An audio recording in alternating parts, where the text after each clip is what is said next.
Republican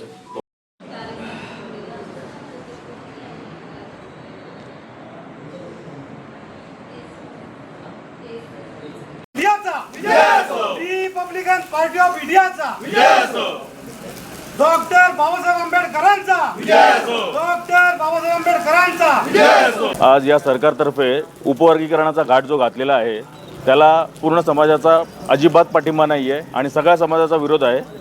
तर या संदर्भात आपण तहसीलदार साहेबांना निवेदन दिले। आमच्या ज्या प्रामुख्याने 4 मोठ्या ज्या मागण्या आहेत त्या तुम्हाला सांगतो। अनुसूचित जातींचे उपवर्गीकरण करण्याचा कोणताही निर्णय घेऊ नये। अनुसूचित जातींसाठी विद्यमान आरक्षण व्यवस्था कायम ठेवावी। अनुसूचित जातींच्या घटनात्मक हक्कांचे आणि सामाजिक न्यायाच्या तत्वांचे संरक्षण करावे आणि अनुसूचित जातींच्या हितास बाधा आणणारा कोणताही निर्णय घेण्यापूर्वी संबंधित समाज घटक, तज्ज्ञ आणि सामाजिक संघटनांची व्यापक चर्चा करावी। म्हणजे हे मुद्दे लक्षात घेतले पाहिजे सरकारने।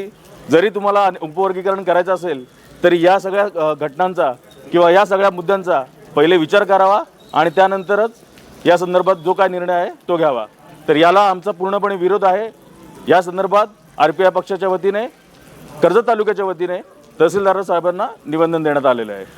माननीय न्यायालयाने जो निर्णय दिला की या महाराष्ट्राचं अनुसूचित जातीमध्ये वर्गीकरण करण्याचं योजना आहे, परंतु घटनेमध्ये अशी कोणतीही तरतूद नाही।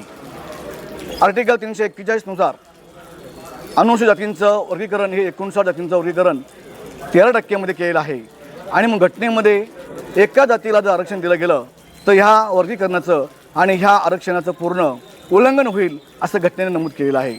आणि म्हणून या जातीमध्ये नवबौद्धांमध्ये जर आमच्या महाराष्ट्रामध्ये लोकसंख्या जवळजवळ 1 कोटीची आहे, मातंगांची लोकसंख्या 24 लाख आहे, चर्मकारांची लोकसंख्या 12 लाख आहे आणि इतर 12 लाख आहे, अशी एकूण जर लोकसंख्या धरली तर महाराष्ट्रामध्ये 1,75,00,000 लोकसंख्या आहे।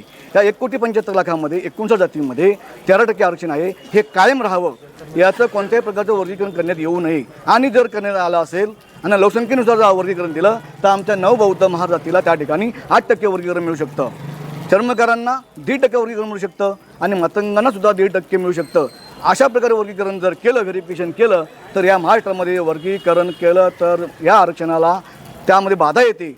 आणि त्यानंतर सरकारचं असं म्हणणं आहे की बौद्ध समाजाचं आपण क्रिमिनल लावू शकतो, परंतु घटनेमध्ये साहेब कोणत्याही प्रकारची तरतूद क्रिमिनल लावा असं कुठेही म्हणलेलं नाही।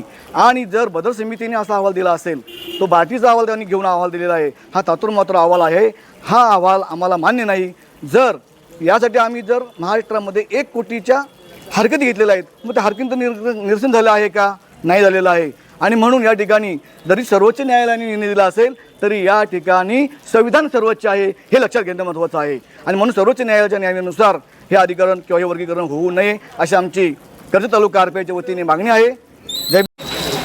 आज या ठिकाणी उपवर्गीकरणासंदर्भात शासनाला निवेदन देण्यात आलेलं आहे आणि शासनाचे प्रतिनिधी म्हणून ह्या तालुक्याचे प्रमुख माननीय तहसीलदार यांच्या माध्यमातून शासनापर्यंत हा निवेदन पोहोचवण्याचं काम करण्यासाठी आपण ह्या ठिकाणी निवेदन देण्यासाठी आलेलो आहोत। आणि आमच्या सर्वांच्या माध्यमातून शासनाला एकच विनंती आहे की उपवर्गीकरण करू नये आणि तसं जर झालं तर समाजामध्ये वादविवाद होतील आणि समाजामधील जी एकोप्याची भावना आहे ती राहणार नाही। अशा पद्धतीने कुठल्याही प्रकारच्या शासनाने निर्णय घेऊ नये। जशी संविधानिक जो आरक्षण दिलेलं आहे त्या पद्धतीने जसं तसं आरक्षण राहावे अशी विनंती वजा मागणी ह्या माध्यमातून आपण करत आहोत।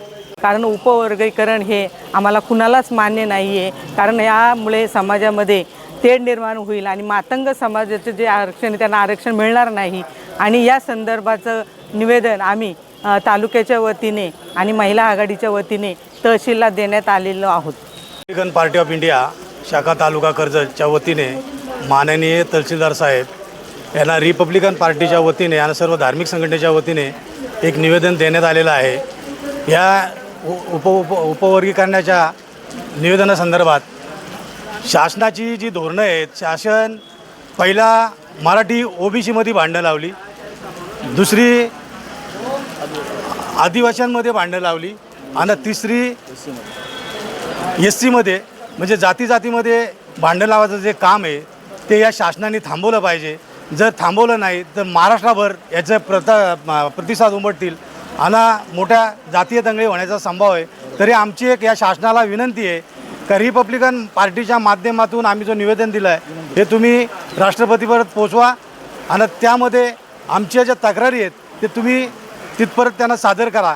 रिपब्लिकन पार्टीचे राष्ट्रीय अध्यक्ष माननीय रामदासजी आठवले साहेब यांनी सांगितलेलं आहे की जनगणना झाल्यानंतर तुम्हाला जो उपवर्गीकरणाचा जो घाट घालायचा आहे तो घाट घाला. पण त्या साहेबांच्या विषयाचा विषांतर केला गेलेला आहे.